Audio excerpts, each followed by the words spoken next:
Irmãos, o pastor, eu vou, a pedido do meu Senhor, tratar hoje aqui, se possível, tudo o que eu preparei. O contexto é a realidade social da Igreja de Cristo, pelas marcas dele e daquilo que ele viveu. Chegar a um entendimento claro daquilo que, na verdade, a igreja está direcionada por ele a cumprir sua missão, seu posicionamento. Diga igreja, o cristão, tá? Como também ter aquela percepção e aquela diferença, aquele contraste do que Jesus pediu e a religião ensina, tá? Isso é um dever, é uma tarefa daquele que procura servir a Cristo, saber realmente dominar os aspectos disso, do que ele pediu, do que ele implica, das suas considerações, para que qualquer um de nós aqui participemos da salvação dele. Bom, interesse por parte de todos vocês tem, porque senão vocês não estariam aqui. Mas a questão é que nem todos, nesse momento agora que atingem o movimento evangélico, se consideram parte disso, são entregues e doados a isso, a revisar e chegar exatamente a esse contexto, a essa visão absoluta daquilo que Jesus pediu e solicitou, exigiu a todo homem para que ele cumprisse a nível de participação daquilo que na verdade ele ofertou pela sua vida. O que eu quero dizer é que a passagem foi comprada por ele e a participação desse acontecimento redentivo que ele selou com a vida, ela tem considerações importantes que atingem todos os aspectos da vida do homem e da igreja, que ele precisa obedecer e cumprir, porque fora isso, ninguém se salva aqui. E nós temos hoje um movimento que não se interessa nesse parecer. Tá? E o pastor, eu tenho constantemente dito aos amados irmãos, que a prerrogativa messiânica está nas mãos do Cristo, ele é proprietário da chave do conhecimento supremo do que diz respeito à fé. Ele tem o seu próprio princípio, o seu próprio método, o seu próprio sistema, e tudo isso que ele formulou de si mesmo e testemunhou de si mesmo, e depende de nós, de razão ou força humana.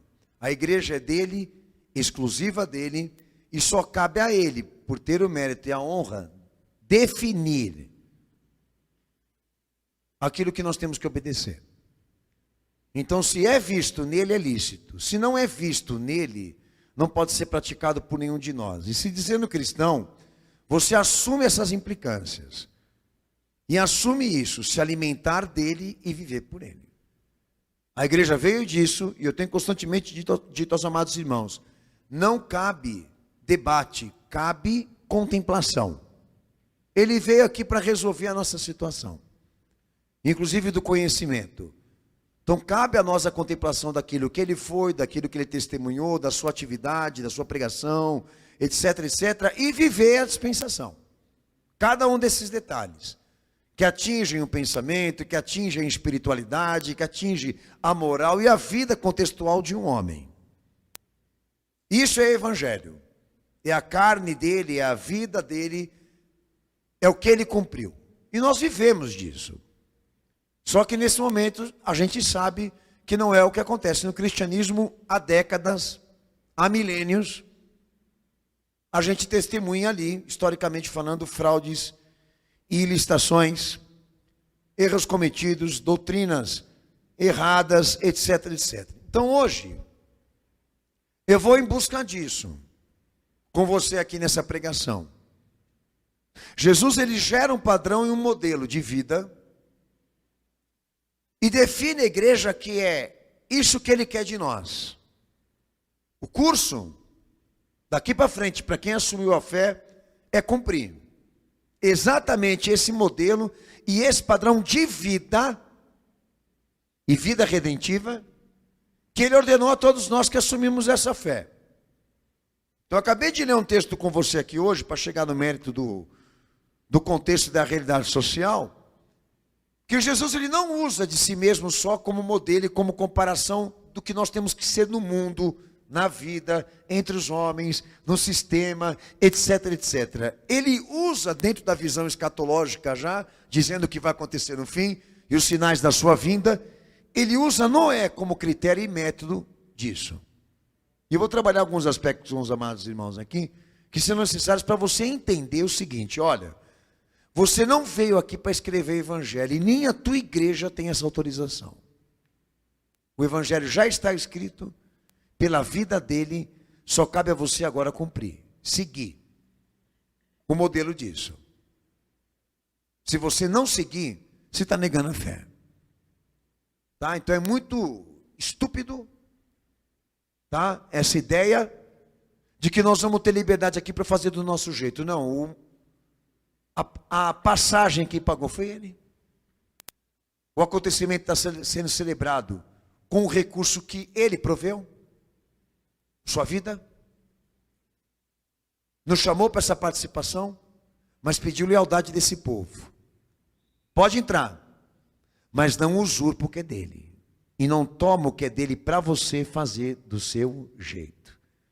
A definição dos princípios, do método, do sistema que ele impôs à igreja, depois que ele subiu, não aceita interferência, sequer modificação, sequer julgamento filosófico. Ou seja, de parte de homem nenhum. Você quer, fica. Você não quer, tchau. Então por que Jesus, nesse momento agora, não usaria de critério ou método de comparação usando José, usando Abraão, usando algumas figuras que muitas vezes a igreja se foca para falar disso? Se ele usou ele e outros que eu vou citar aqui, é porque há uma razão, e a razão é essa. É o que ele está querendo dizer, é o que ele está querendo afirmar sobre aquilo. Reiterar o assunto, o significado do que ele está dizendo sobre fé. Então, um exemplo disso, que os irmãos vão abrir agora, vão confirmar. Lucas 17, 26, 37. Para você ver como é que Jesus ele gerou esses modelos, esses critérios de prática, de obediência ou de comparação. A exemplo aqui do que eu vou falar, método ou critério de julgamento, de salvação ou castigo da parte de Deus. Que ele está resgatando lá atrás na história, um acontecimento que Deus julgou, e aqui no caso é um julgamento de castigo e ao mesmo tempo de livramento, e ratificando que esse método, que essa forma de Deus atuar, né, na situação histórica do homem, que ela não será alterada por épocas e nem pensamentos. Deus age assim. E Jesus estava ali para ratificar exatamente isso, para você entender o que eu estou querendo dizer. Ele gera um sistema ou um padrão de método e critério para nós entendermos exatamente isso. O que é Deus, como Ele atua, como Deus age por meio de atividades e revelação própria. O Filho é a plenitude disso. Certo? E colocou aqui Noé e Ló como exemplo. Como também Sodoma e Gomorra, como exemplo de julgamento e juízo pelas suas qualificações. Que quer dizer que é legítimo e pode acontecer de novo. E Jesus aí define quando e como, pela escatologia que ele pregou. Não é meu mérito com você aqui agora. Meu mérito é isso, é provar o seguinte: olha, Jesus desceu aqui e ratificou que Deus continua sendo assim. Por que ele não repetiu isso? É um outro detalhe. Ele tem uma razão, aí você vai estudar, você vai saber qual é. Mas a questão aqui é essa: o padrão existe, o modelo existe, e está instituído pelo Senhor Jesus, que Deus não muda a sua forma de ser Deus. Outro dia veio uma pessoa até me perguntar sobre essa questão, porque agora há uma sensibilização pelos homossexuais, aquela intenção de querer exatamente dizer que Deus não se opõe a uma afetividade civil, legalizada, e a grande parte dos pastores que pensam dessa forma, o movimento evangélico está aderindo a cada dia mais e avançando cada dia mais para essa ideia de que Deus aceita assim. Bem, Jesus está ratificando outra questão aí. Tá? Aconteceu lá atrás e vai acontecer pior com essa geração aqui, se ela não me aceitar. É como se ele dissesse para mim e para você: olha, não muda. Deus pode fazer de novo. Porque é um método e um critério dele de julgar, como também de salvar, como também de livrar, como também de condenar, que ele se mantém até o dia em que o Senhor esteve aqui. A imutabilidade de Deus. É isso que eu estou pregando para você aqui. Ah, eu vou contra isso eu não aceito, o problema é seu. Quem tem a prerrogativa messiânica é Cristo, não é sua igreja, não é seu pastor, não é você, não são seus amigos e nem os religiosos, nem qualquer outra pessoa que você se consultou. Quando ele desceu aqui, ele deixou claro, Deus continua mesmo, tá? Aí vem um outro texto, 2 Pedro capítulo 2, versículo 6, Marcos 6, 11, onde estão sendo citados ali o acontecimento de Noé, do dilúvio, Ló e da destruição de Sodoma e Gomorra, como método e critério de julgamento do que diz respeito à salvação, como também do castigo. Tá? Isso serve para nós do que eu já falei no início dessa pregação. Deus tem o seu próprio sistema e independe de todos. Ele vai fazer se ele quiser fazer. E Jesus deixou claro que pode acontecer de novo. Pior até com essa geração, que Deus amou com a morte do filho, entregando o filho para salvá-la. Fui claro? Amém. Está aprovado para você? Amém. Ah, mas nós que viemos depois queremos fazer de uma outra forma essa interpretação, queremos entender de um outro jeito. É possível entender isso aí de uma maneira mais filosófica? Não. Não é possível porque Jesus representa a chave hermenêutica disso, a chave desse pensamento, ou dessa interpretação, ou dessa inspiração, ou desse princípio.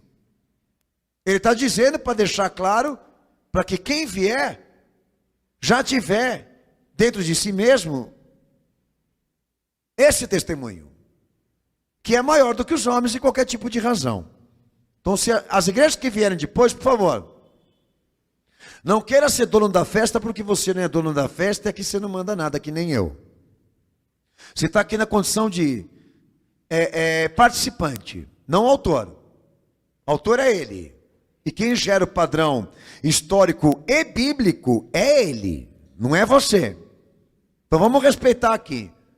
Então não adianta filosofar. E é sempre isso como eles fazem. Eles vêm, filosofam, contam poesias, citam versos poéticos, frases filosóficas, buscam modelo e inspiração em sistemas religiosos. E o cara delira. Delira por quê? Porque o fundamento essencial é Cristo. E eu estou trabalhando isso com você aqui. Eu não aceito, eu não concordo, isso é um problema seu. Mas que ele pregou isso, ele pregou. E quem vai contra isso já é o anticristo. Há um outro texto aqui, Mateus capítulo 24, verso 37 ao 39. E aí, Jesus ele lança também à igreja um outro método ou critério, agora não de julgamento, mas de prerrogativa, tá? Ou seja, o uso do exercício e da disciplina da fé dentro do contexto daquilo que ele foi, ok? Ministério, organização, administração de vida cristã ou igreja cristã, seja como for, ele deu método e critério dessa prerrogativa. Olha, eu vou deixar para você, você vai usar e quando você for usar, você use como eu ensinei, como eu introduzi, como eu instruí, com as minhas marcas, tá bom? Então quem está cumprindo o modelo da prerrogativa aí, não é? O que existia nele, na sua época, na sociedade em que ele estava, o que aconteceu com ele, o que Deus fez com ele, Jesus está querendo trazer à tona, como essência de evangelho, e estabelecer na igreja um exemplo que ele quer que ela siga, para a sua época, para o seu tempo, para os seus propósitos, a nível de caráter, formação de caráter, de fé. Está muito claro isso daí, ok? E é isso que o pastor está valorizando com você aqui. Ele dá o método e o critério dessa prerrogativa. Você vai usar? Então que seja no contexto dele e da forma como ele ensinou. Seja pela questão ministerial, seja pela questão da organização da sua vida, ou administração da sua vida, ou administração até mesmo da igreja. No que diz respeito à vida, você já sabe qual é o modelo que você tem que cumprir. No que diz respeito à igreja, você também já sabe qual é o modelo que você tem que cumprir. Então exija do teu pastor, quando ele for subir lá em cima daquele púlpito para ensinar, que os elementos, né, de inspiração dessa igreja sejam aqueles que Jesus indicou, não é em exemplo. Tá certo? Se ele for buscar outros que Jesus não citou, já notifica ele. Porque ele não tem essa autorização. Ah, ele acha, mas ele não tem essa autorização. Ele até quer, mas ele não pode. Porque a igreja é um órgão transmissor do evangelho de Cristo. E ela não pode falar abertamente, publicamente, como ela quer. Ela só precisa repetir as palavras de Cristo e traduzir perfeitamente e literalmente isso, o que ele ensinou. Então, se eu quero gerar modelos aqui e referências de inspiração, ou até mesmo de método e critério do uso dessa obra, dessa igreja, ou até mesmo da redenção, da vida que Jesus pregou, então que eu faça com os moldes dele e com as indicações dele. Foi claro? Você não vai ser Sansão, você não vai ser José, você não vai ser Abraão, você não vai ser Moisés. Jesus já te deu a referência. Ele e aqueles a quem ele indicou como exemplo. Como exemplo, seja de julgamento ou da prerrogativa do uso, como o pastor estou tratando aqui. É muito fácil quando você é honesto. Fica difícil quando você é mal intencionado. Abre o olho, filho. Escuta o que eu estou te falando. Porque esses caras chegam depois para você e dizem para você: é a forma dele ver. É a forma dele enxergar e interpretar. E até alguns dizem que esse método aqui e esse sistema morreu lá atrás. Desapareceu na história. Amém? Então o que Jesus está falando de João Batista não é homens a quem Deus imputou revelação e os favoreceu, tá? E que para Jesus, ratificando o Senhor, eles servem de modelo de inspiração, como também são referências disso aqui, do uso e do exercício da disciplina. Do que diz respeito a ministério, do que diz respeito à organização de vida, até de administração de vida e de igreja. Estou repetindo de novo isso para você. Você não vai ser um super-herói. Depois de Cristo você vai ser Noé, depois de Cristo você vai ser João Batista e todos os homens que ele colocou como referência. Que tal para você? Você não vai ser a Lady Gaga, você vai ser isso. Tá? Agora, se alguém chegar para você e mudar esse critério, esse sistema e esse princípio que Jesus pediu, você olha para a cara dele que ele é o diabo. Porque ele está cometendo uma fraude. Agora, todo mundo está vendo eles fazerem isso de maneira explícita e ainda pedem respeito por esses indivíduos, né? Que se julgam líderes, que se julgam homens de Deus, mas baseado em quê? Se a ferramenta da igreja, a autoridade da igreja, tá? Consiste na biblicidade, na fundamentação, né, escriturária, na confirmação de que Jesus realmente disse isso.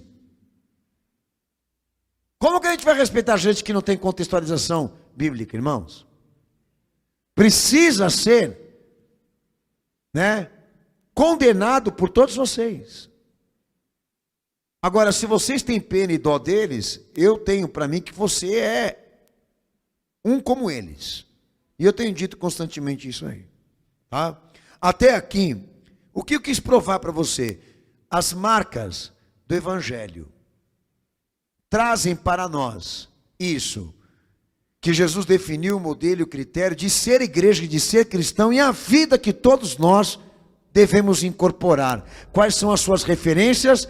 Quais são essas diretrizes? Quais são esses princípios? Quais são essas normas, as reivindicações, as inspirações, os modelos, etc. Para quando chegar aqui e viver a dispensação, viver do jeito que ele mandou. Certo? Amém ou não? Foi isso que você aceitou? Quando diz ser um cristão? No primeiro dia que você disse: vou servir a Cristo, vou ser um cristão, foi isso que você ouviu e foi isso que você aceitou? Não, pastor. Então está tudo errado. Volta lá para trás e começa de novo. Tá? Porque nós temos denunciado aqui constantemente um sistema que se julga ser cristão, mas que todo ele está comprometido por orientações, por princípios, por valores religiosos e filosóficos, tá? Grande parte das igrejas estão comprometidas com o pensamento, com as ideias, com os princípios, com os valores religiosos e filosóficos. Agora, nós temos que deixar claro aqui o que Jesus quer de nós, o que ele quer dessa igreja. E o que ele quer dessa igreja? Que ela siga a palavra dele.